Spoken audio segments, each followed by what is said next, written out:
Before colonial armies introduced European drill systems, warfare across what is now Nigeria was already structured, strategic, and highly organized.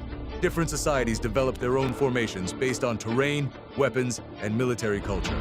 Here's how major pre-colonial Nigerian societies structured battle. 1. The Oyo Cavalry Wedge, Oyo Empire.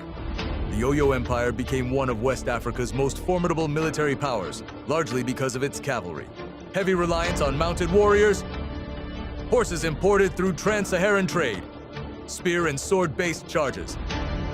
Their typical formation resembled a forward-thrusting wedge. Cavalry units would drive through enemy lines, while infantry protected flanks. Strength, speed and shock impact. Ability to break less organized forces. Limitation, dependent on open terrain. Horses vulnerable in forest zones. 2.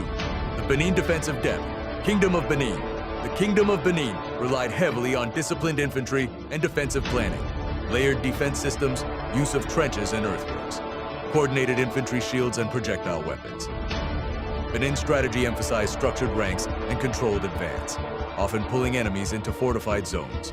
Strength, strong in defense, well-organized troop coordination.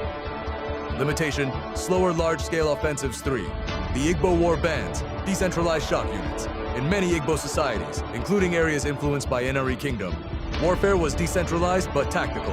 Age-grade regiments, small coordinated strike units. Use of terrain for ambush instead of massive formations.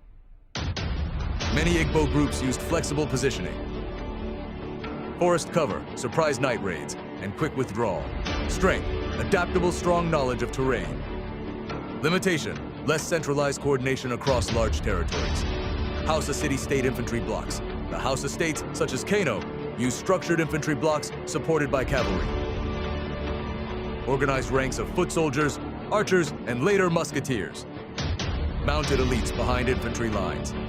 Battle formations often involve frontal infantry engagement, followed by cavalry reinforcement. Strength, balanced force composition. Effective in open Sahel terrain. Limitation, required strong centralized command. 5. The Kanem-Bornu military structure. The Empire of Kanem-Bornu Empire maintained organized cavalry divisions supported by long-distance mobility, armored cavalry, strategic reserve forces, coordinated long-range campaigns. Their formations prioritize mobility and layered attack waves. Strength, strong regional dominance, long-distance campaign capacity. Limitation, logistics. Heavy key patterns across Nigerian battle systems. Despite differences, several principles were common. Clear rank hierarchy. Strategic use of terrain. Combination of projectile and melee forces. Psychological warfare, war drums, uniforms, symbolic displays.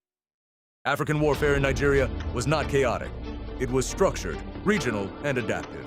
From cavalry wedges to forest ambush lines, Nigerian societies developed formations that reflected their geography, political structure, and available weaponry.